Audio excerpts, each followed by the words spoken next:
Welcome back to Speak with Power, my friends. And today I have my wonderful friend, amazing Jana Stockman. Jana is an international clarity coach, keynote speaker, first generation entrepreneur, pivot from counseling therapy into coaching, and help professionals find clarity on personal and professional goals. So that's what she does. Welcome, Jana. Oh, hi, Natasha. So good to be here. I'm so grateful to be part of this. So thank you. Thanks for having me. Oh, absolutely. You, my dear, speak with power. And I'm looking forward to asking you about your secrets. But first of all, could you share your story, the first generation entrepreneur? What happened? How did you end up where you are now and you started coaching? So just share a little bit. Oh, wow. It's like where to begin? How much time do we have, right? Well, I moved to the United States with one suitcase and one backpack. That's pretty much where my journey started. Leaving everything familiar behind. I moved from Ukraine. All that I thought was important at that time and needed in my life just simply didn't fit in my 25-pound suitcase. So I faced with an opportunity to simply reevaluate my life, which pretty much every single human has to face with and make a choices. I bought one-way ticket, and I have to just choose. I choose to drive, to follow my passion, follow my dreams. At that time, my career was in psychology. I knew that I want to help people, and I know that I am a possibility for clarity, to stop suffering, for people who are stuck in life, and provide some sort of access to freedom of possibilities. With that, I moved to the United States to continue my career in counseling and pivot into the coaching as one of the tools of psychology. So I asked myself what at that time was essential for me. What can I optimize? What can I multiply? And when I brought myself in my backpack, that was for me pivotal moment to ask what I need to be concentrating on and what is missing, what is needed, because it was quite a transition. I started as a transition coach, working with people who are navigating through changes. And the more and more I start hearing people looking for certainty and clarity, which is one of the needs. People just need to be certain what's going to happen with me tomorrow. What do I want and what I don't want? And that's why my journey started and still continue. And I cannot wait. And I'm excited how it's going to unfold for me for who knows how long. I know. It's amazing. I love this part of your story. You transitioned from one continent to another with one suitcase and one backpack. And now you help people transition also in their life, right? From one stage maybe of their life into another, one stage of their business into another when they scale, or just understanding where they are and where they want to go. I love that. And so you help people with clarity, because usually when we transition, we are afraid of uncertainty and we want to have this clarity. Let's say a person now, somebody who's listening, and they are in a situation in their life when they're thinking, okay, I want to pivot. I want to change something. I want to transition into something else. Maybe they want to grow. Maybe they want to get on another level. Maybe they want to change their 9-to-5 job and start their own business. And they would come to you. What would you do? So what is your first step, the first simple advice that you would say to this person who want to transition and they're coming to you and they're like, well, I don't know what to do. What can you tell me? Or maybe you would just ask them some questions. What would you say? Yes, I would probably ask some questions where they are, right? What's going on with their life right now, in the best way to know where we're heading, to know where we at this moment. Always start with what's going on, what's in that suitcase of life. What do you have? What do you don't want to have? And what do you want? And what do you want is kind of vague, broad question that always involves the vision. Mm-hmm. And the vision consists of goals and wants and needs and perspectives and dreams. And that gap is often quite, for some people, unreachable, big, almost hard to even comprehend. How would I even get to that point B when I'm at my A? In this moment, after we reevaluating what is not working, Mm-hmm. we would start speculate. What would you like to work? What do you wish to have in life? And in that moment, that's where we reflect. That helps to identify, okay, if that's what I want, what are the action steps? And that's where the tool of coaching and coach as a Mm-hmm. guide comes along to navigate through those steps to point B. But it starts with the simple questions. What do I have and what do I want? And how does it look like? And if you don't know how it look like, then we create a vision, create a dream, speculate. What if? Start getting curious, reflecting, and usually coach provide you with some tools so you can reflect on that, and you start navigating and walking towards what you want and makes that come true. Oh, that's beautiful. It's just like this navigation system that you're giving to people.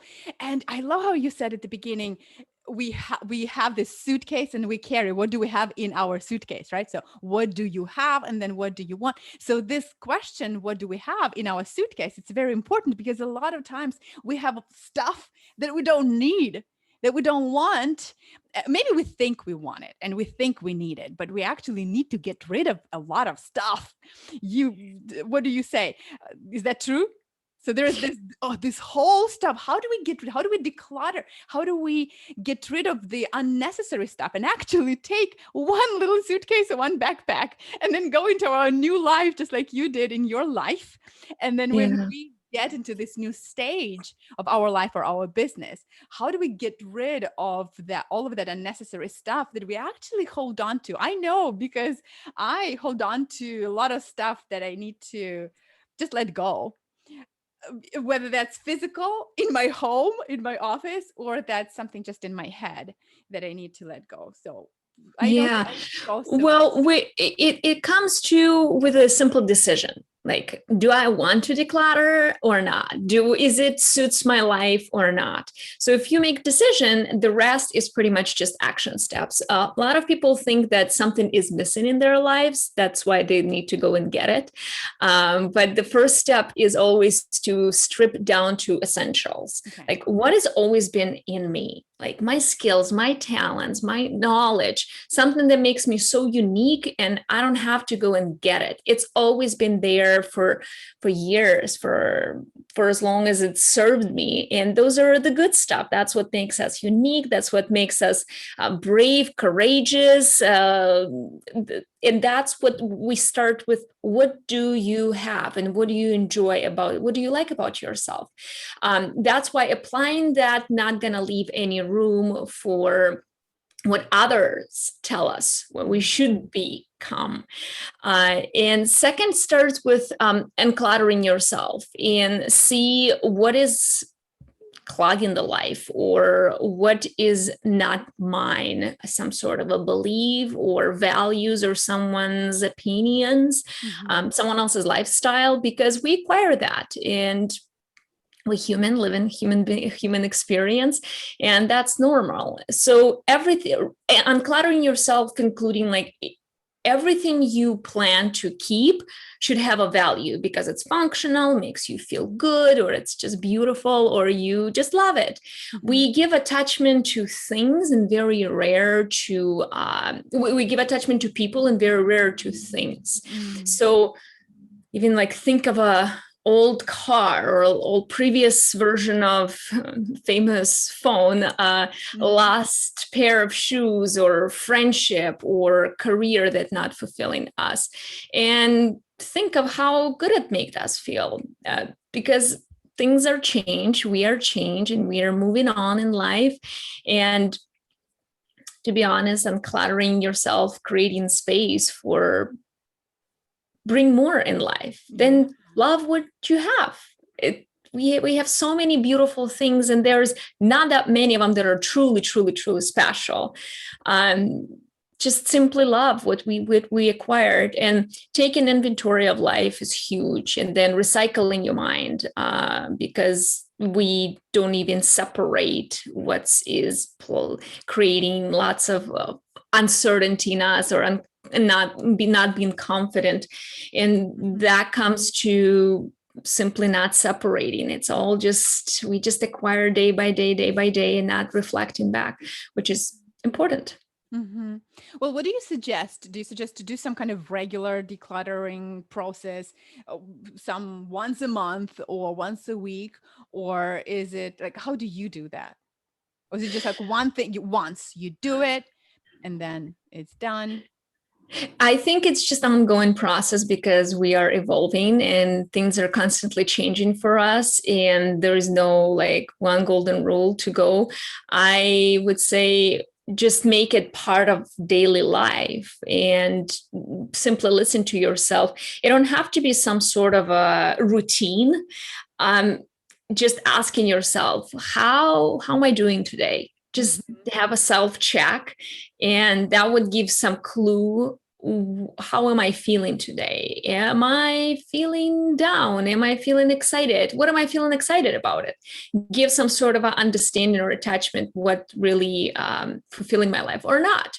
How did the conversation went? I wouldn't say being constantly like overthinking, but paying attention what is going on. And that's simply the process to pay attention to yourself, to your life, versus just run through life, do things that maybe not even belong to you, and spend years on education that you never wanted, or years of on a career, or missing most important events because you thought to be somewhere else is much more beneficial.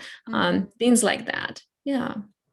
And I know that you are a speaker. Well, you're a keynote speaker, but also you've got a lot of experience with Toastmasters, and you got awards, you won awards in the speaking arena.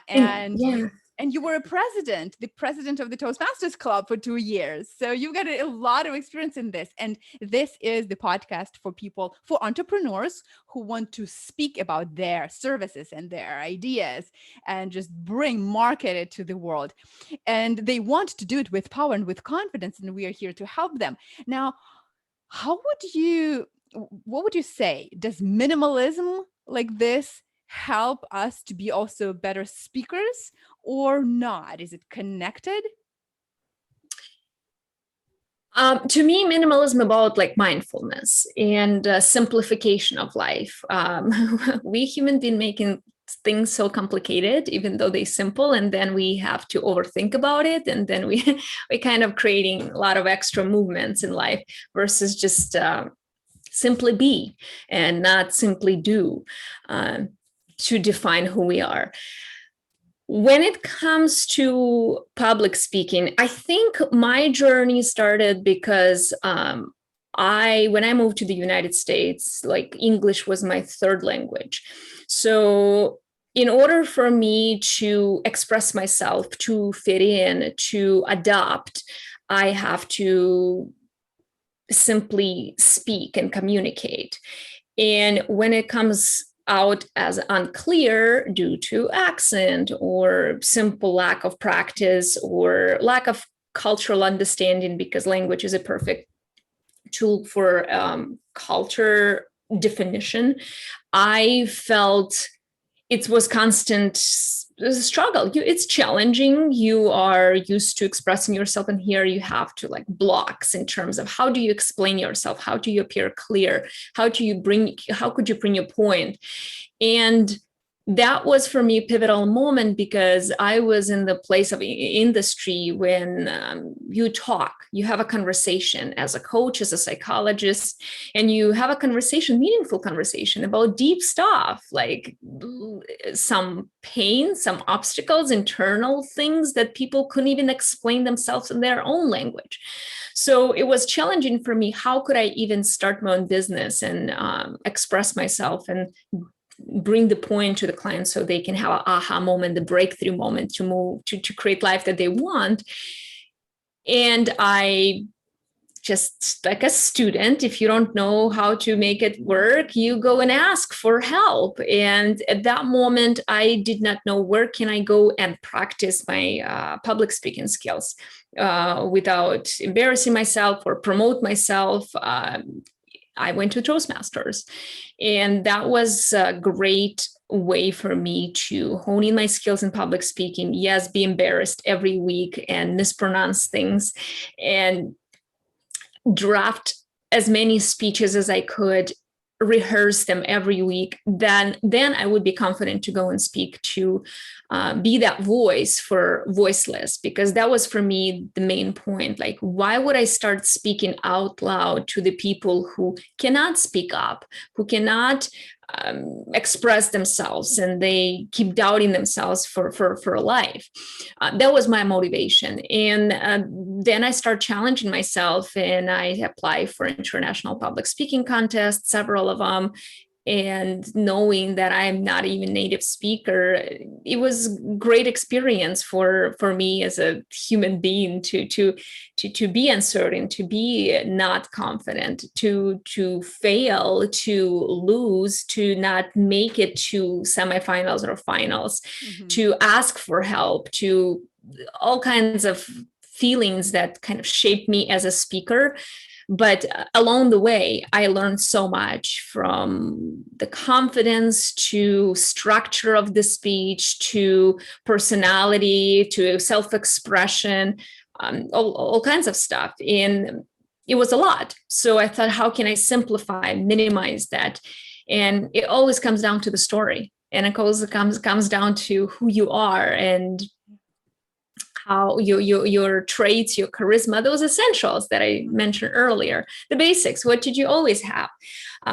Pretending that you are, I don't know, the famous motivational speaker and be like that wouldn't probably sit well with the audience, but be myself. And I didn't know who I was as a speaker. That was a new role for me that I just recently learned that in that time. That would pretty much help me to practice in my story.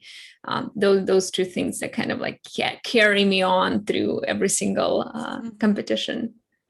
Yeah, and what you're Contest. saying, it's this minimalism, it's this decluttering your head, right, and your heart.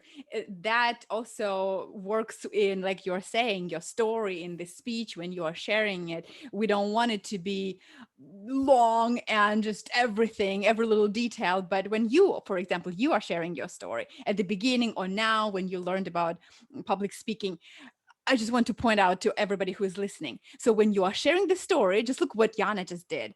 She took the parts of the story that were relevant. So she decluttered those other details, because there are a lot of them, I'm sure. When she came, she could talk about her travel, about her trip, and about she came and then she was looking for this and that and da. She could talk so much, but she just took the pieces that were very relevant to the question or to this topic, particular like theme, and then it became concise and it became on point. And that's also minimalism in public speaking, because a lot of times people want to share their story and they start from their childhood or their birth, and they don't know how to actually get to the point because they want to share everything. And that's usually the question, okay, how do I share my story and not make it too long?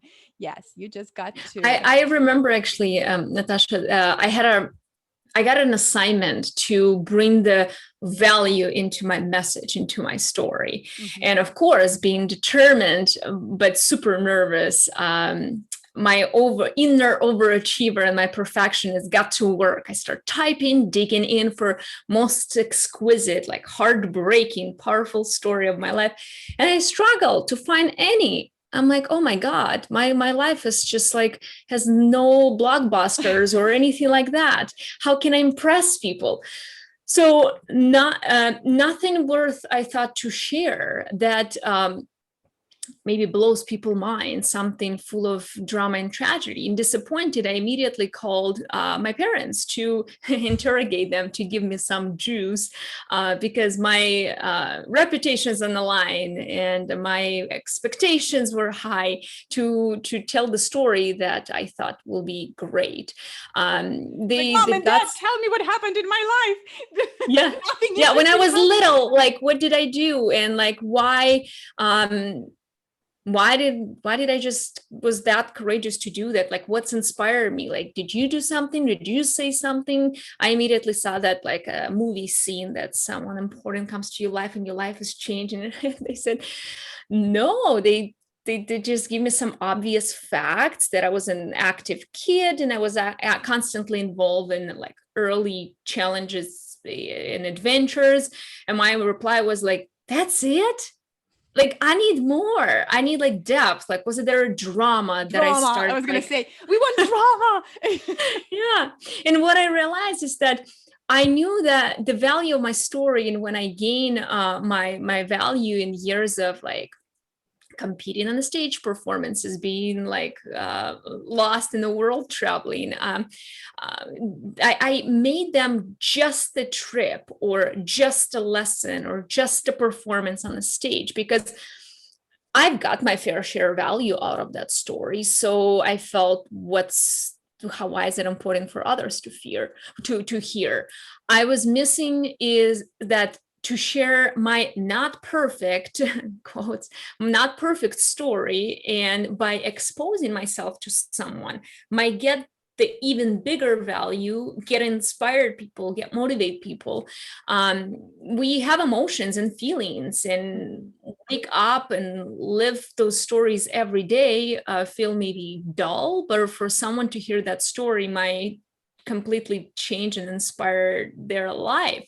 Mhm. And that's what pretty much kind of inspired me to rewrite the story, and maybe something that I've heard a million times, and some of my friends probably sick and tired to hear some of those stories.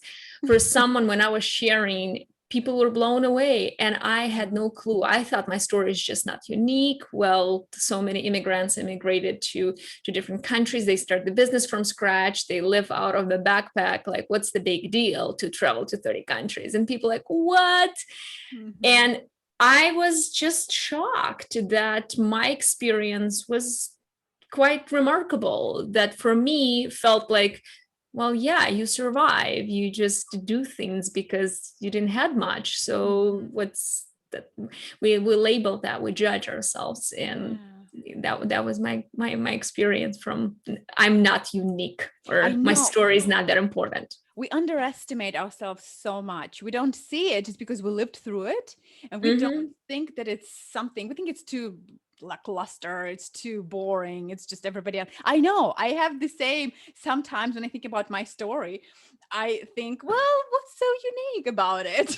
And then of course I would dig in. I understand that there are certain things that are really unique. But maybe you've heard Brendan Bouchard talk about this. He shares, and actually Dean Graziosi also talks about this, how when we share a story, we shouldn't really go and from the birth and then use a timeline and chronologically tell about everything that happened, but it's good to share a scene, well, kind of what you did, but also it's a scene like in a movie. So I love how you talked about a movie, because then you take people, the audience, you take them into that scene and you help them experience it together with you. And you're not just sharing a chronological story, but you describe this scene that is super relative to like this moment in your life that is very related to what you're speaking about, the topic and the message and the key takeaway. And that's always so powerful when we can find that moment in life. It doesn't have to be super dramatic, but we can add a little bit of emotion there and just describe it in detail using those sensory details. Then people can feel it together with us, and then it becomes powerful. And Yes, yeah. And being yourself. I went through incredible programs called Amplify by Renee Rodriguez. And I learned how even before you got on stage, even before you even show up in the front of the audience, how important to actually connect that story to yourself and feel in your heart that message. What are you trying to convey, and refresh the memory and show up in front of the audience in that state. But that starts with mindfulness and in that concentration and listening to yourself. Why this story is important to share. You're absolutely right. Yeah. Yes. And like you're saying, it starts with mindfulness. It starts with our mind and with decluttering this. I keep going back there because I'm really interested in this. Maybe because I'm going through this process now, or I'm super excited to start doing this, doing physical decluttering. How would you say that, physically decluttering your space, your house or your office, how much is it connected? I know that it's connected, but you are an expert in this. So share, how does it help us to find clarity, to declutter our mind? How does it help us if we declutter our space physically also? Why is it so much connected? I think it's connected on like neurological level. Our brain get distracted by clutter and confusion. When we focus and concentrate it, we are paying better attention so we can observe and control. When things are moving and switching, and nowadays it's even more when things are beeping or clicking or messages popping and emails are grinding, we immediately switch the, I think it comes down to our ancient basics when things were moving in like an animals when we hunt, when you used to hunt, when things are moving, we pay in strict direct attention, and we have to concentrate to find the focus and hunt and kill. Nowadays, it's morphed into this distracting sounds and noises that we need to change the focus and remove ourselves from the previous task and pay attention to something that just grab our attention, even that the phone or buzz or door or click or someone else says hey or someone called your name. And that what creates, and there's so much of it, if we will look just simply in our desk, besides computer and phone, there could be pieces of paper and notes and stickers and stuff like that, or the siren behind us. So we are in constant like alarm mode. So we feel a little bit stressed because the brain said, pay attention, but pay attention to what? And if we are clear, what are we paying attention to? If we are tuned down, things are irrelevant for our attention, we feel much more concentrated. We feel much more productive, focused, and calmer, which makes it more peaceful for us successfully to accomplish something, and we feel good about ourselves. We don't feel like we just left the work and we feel drained or exhausted. We don't know why. We thought we work a lot. Instead, we just were distracted so many times that we even didn't even notice unconsciously. So I would say external clutter impacting our internal clutter. We are already confused about something. We're already processing something in the back of our mind. It's already impacting our day. If we feel maybe stressed, coming to work or coming home or work from home and have a family in the background and commitments that we promised is already on top of what we internally experiencing. So it is important to pay attention. What am I doing right now? Why am I doing, and how is that impacting my life? This specific task that just pull me aside, helping me to finish that, or helping me to feel better about myself? If no, simply put it on later to-do list, or clarify, why do I have that to-do list in the first place? Like how much I really need to be doing. it starts externally, and then by asking those questions, you start asking your questions those internally, like, why do I feel that way? Why is it trigger me? Why that person? It's like back to those stories that we started, Natasha, not just telling the story to others, like what stories are we telling to ourselves? Like, Mm-hmm. am I not worthy to just block this calendar and take a break for that? Like, why I must complete that when there is a deadline? What's going to happen if Mm-hmm. is the world will collapse? Is my body to dissect into the pieces? Like, no. So we Mm-hmm. start questioning those absurd stories by keep ourselves in this like mental check stress, and be clear about those stories. Like, is that true that that person reject me if I'm not gonna reply immediately? Mm-hmm. Mm-hmm. Then it's come down to self-care. How much I Mm-hmm. put in on myself. Is it for pleasing people? What is this for? Is it for attention? Things like that. Yeah. Mm-hmm. Mm-hmm. I Or is hope it I answered this? your question. Absolutely. Or is it this need to always keep going and doing and achieving? Yes, I know. I love hearing how now a lot of entrepreneurs, teachers, coaches, and mentors are speaking about self-care. Because Mm-hmm. before it was just do production, productivity and achievements. It was all about that. And now it's a lot about self-care, self-love, and spending time for yourself. And sleep is so important. And how, like, before, it was really cool when you could sleep 5 hours and then you are all just active. And now it's all studying with Ariana Huffington, I think. She was the one who started talking about the importance of minimum 7 hours of sleep. Remember?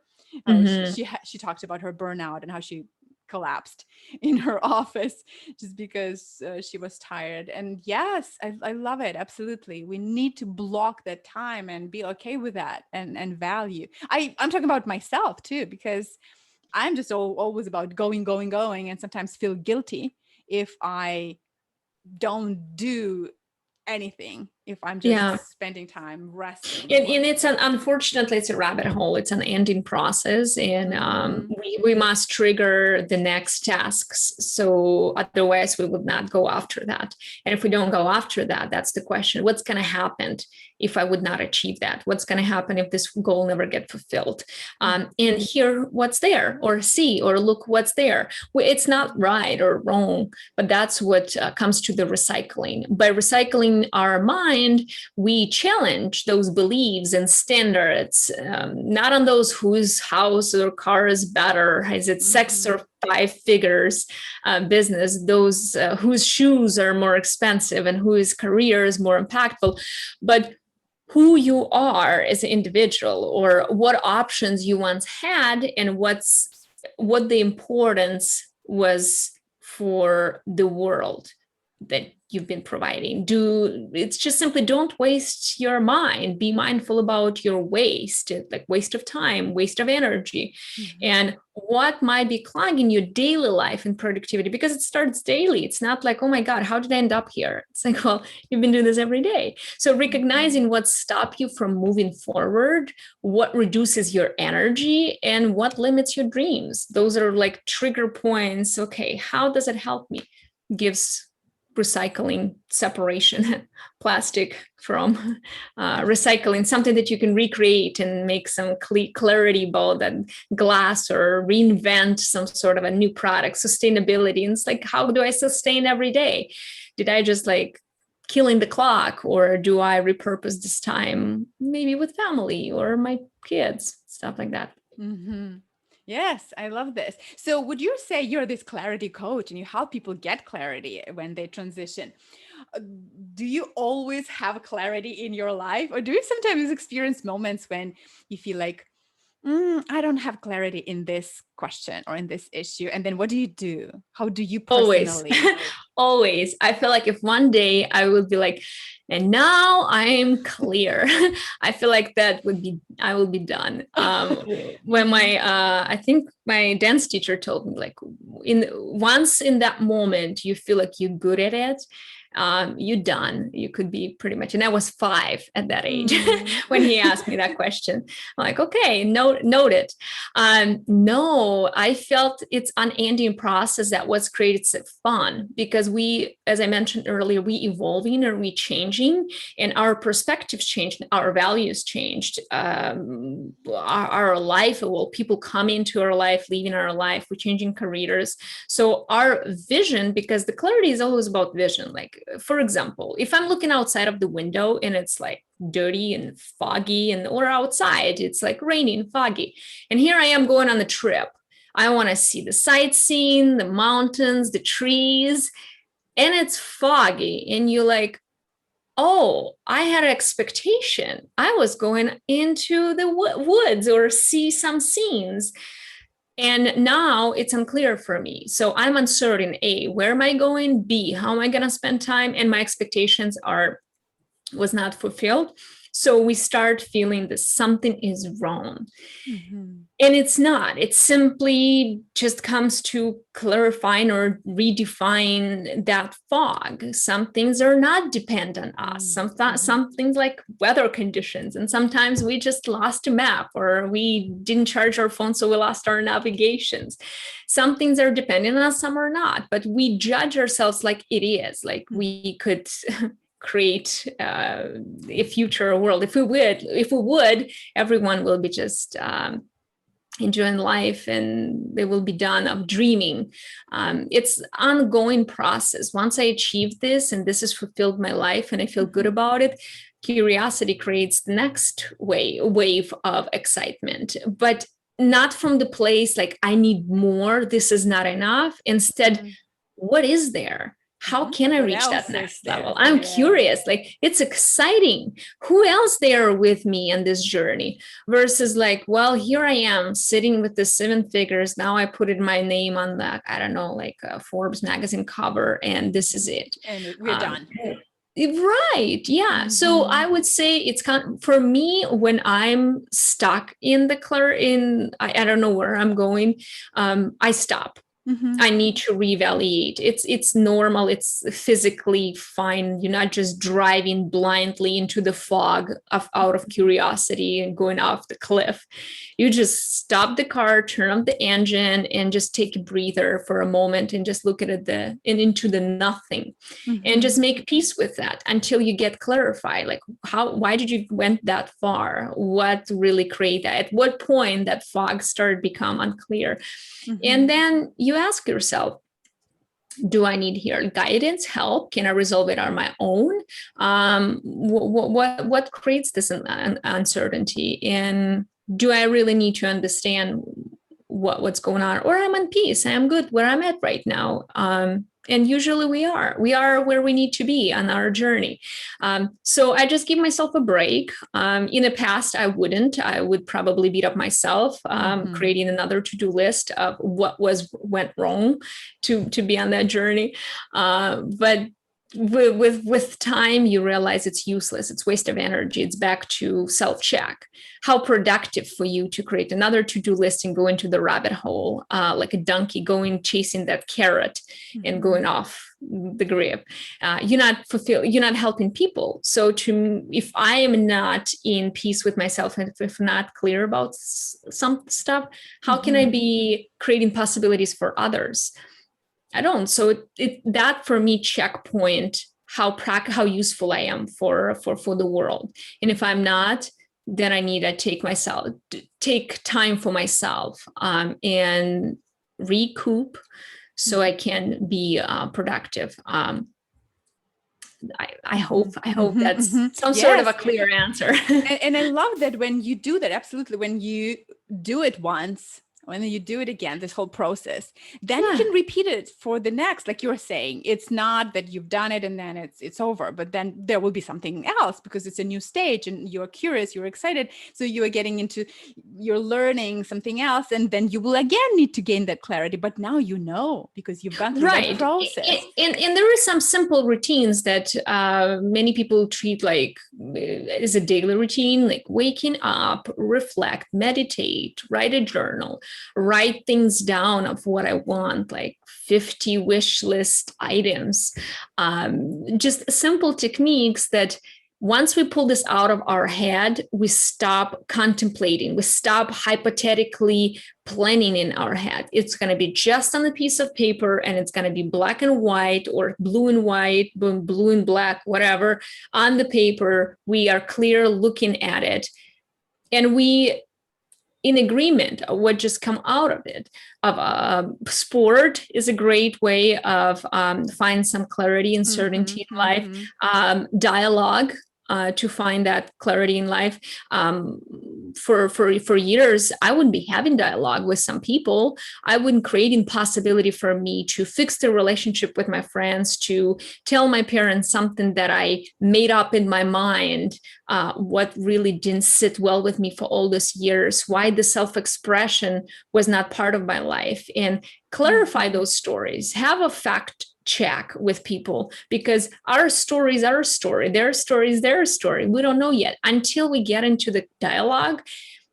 Immediately we rehash and we could create more years of possibilities of friendships or love or relationships. And that's what provides the clarity in vision. Like, what's our vision with me and you from here now, from this point, when I am unclear about my relationship, or I'm unclear about my body goal, or I'm unclear about my career path? Well, let's have a dialogue. Do you need to have a dialogue with yourself, with your wants and needs, and then who is part of this vision plan? And if you don't have a vision plan, then talk to someone who can navigate you through that. I think it's that simple, and clarity is vague topic, but when it comes to dissecting and recycling piece by piece in life, it makes it so simple that it's ridiculous why we even can start overthinking, just make it so dramatic and unreachable and impossible in the first place. Yeah, we just tend to overanalyze and overthink so many things. And the same process probably goes, you tell me if I'm right or wrong, probably the same process goes for when people want to find clarity in their message, when they want to speak, when they want to share. So they would have to also go through the same process, because a lot of entrepreneurs, they don't have a fear of public speaking, but what blocks them and stops them from going out there and sharing their message, their story, talk about their business ideas, is they're not really clear about, like we talked about, a story. They don't know where to start. They don't even know what piece of their story they want to share, or their message. What is their message? So they're not really clear about this, or like, how do they want to start? How do they want to share it all? That's why I understand that you would find clarity in the same way. I think you're absolutely right. One piece that people are missing, like, we know what we want. We are very clear about where we're heading and why we're doing this. What comes in play is the meaning we're putting onto what we want to talk about it, or what we're doing in life. And the meaning is some sort of life vest that kind of serves the purpose to protect us, but really doesn't, because it's like absolutely useless, more part of our psychology. Because if I'm going to go on a stage, expose myself, our brain think like I'm going to expose myself into, like, I don't know, negative 40 degrees of Fahrenheit, because people would judge me. And that comes again, back to the neuropsychology, back to the basic instinct. If I expose myself and put myself on the stage and people perceive me and they reject me, they kick me out of the tribe. And what happened in the past, if I'm not in a tribe and I'm alone in the woods and survive, I'll die. Yeah, like I'll get attacked, and I will not be, there is not going to be my team, my tribe to protect me. So I wouldn't be able to survive. So it's like fear of simple rejection leads us to the fear of death, if we go that deep. But asking that question, like, do I really die in that stage? Like, would people really like start throwing stones and eggs at me? No. Story is a story, message is a message. The fact that you are on the stage and you're an expert in this topic, in your life experience that no one else on this earth lived or experienced, already put you on some sort of a level and have a right for you to share your opinion. And that's just your opinion. And if people disagree with that, that's their meaning, because they put in on the meaning like, well, no, I disagree with that. I have a different experience. Well, that's why you disagree. Yeah. So, and that's why we put the meaning of like, how are we going to stand? How will people pursue us? Was it clear my message? Wasn't, will they choose me? So this meaning creates a lot of analysis paralysis and fears that we think we're not clear about something.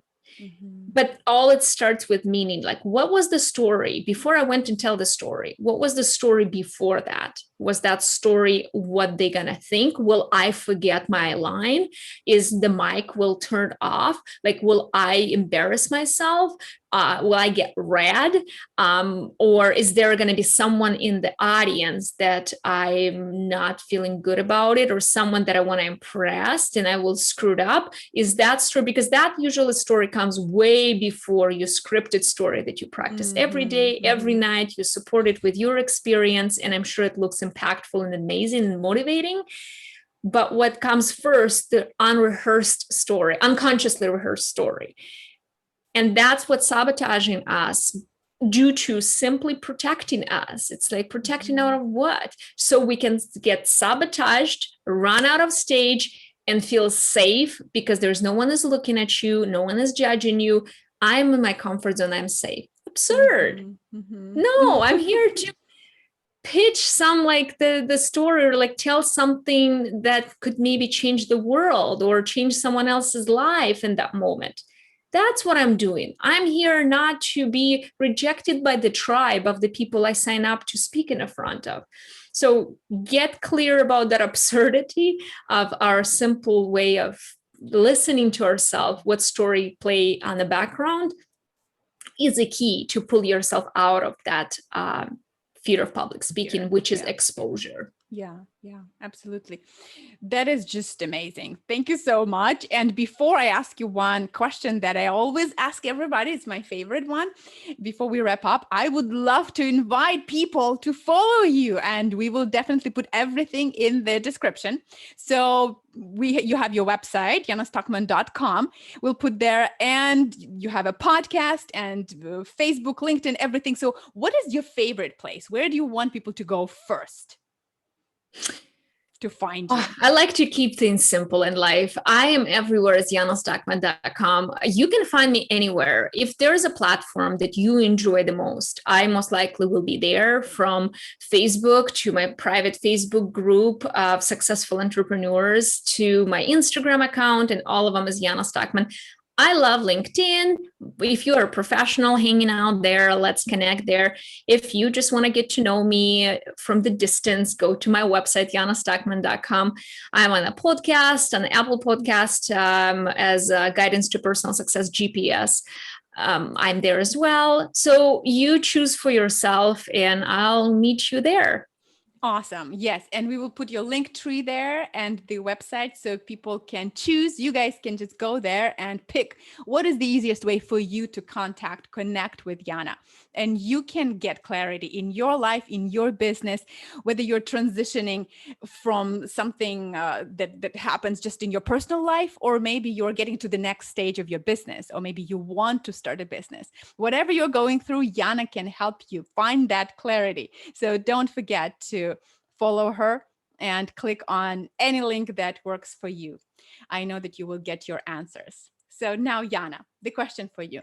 Imagine that you are on the stage and the whole world is listening. All those 8 billion people are there somehow, are listening to you, and you have 60 seconds to speak to them. What will you say? Wow, 6 billion. Okay. Well, I would say almost 8 billion, but you got 60 seconds. 60 seconds. Separate what is yours and what have been what you've been told to believe. You might have consumed an idea and took it as your own. It doesn't really belong to you. This is your life and only yours. Clear out the chatter in the brain and create clean unclutter space to impress, the thoughts of what you want, and turn into the beautiful source of abundance, energy, and potential. Thank you. Yes, that's beautiful and that's powerful. Thank you so much. Again, I would love to remind all of you, my friends, follow Yana, yanastockman.com, or she's just Yana Stockman on any platform that works for you. Gain clarity, because that is something that you need to bring your message out into the world. You remember what I always tell you, you have your message. And before I remind you that, go and subscribe to Speak with Power podcast. There was the 5-star rating and a review. We are waiting to hear from you. And you guys take that clear message, bring it out into the world, and always, always speak with power.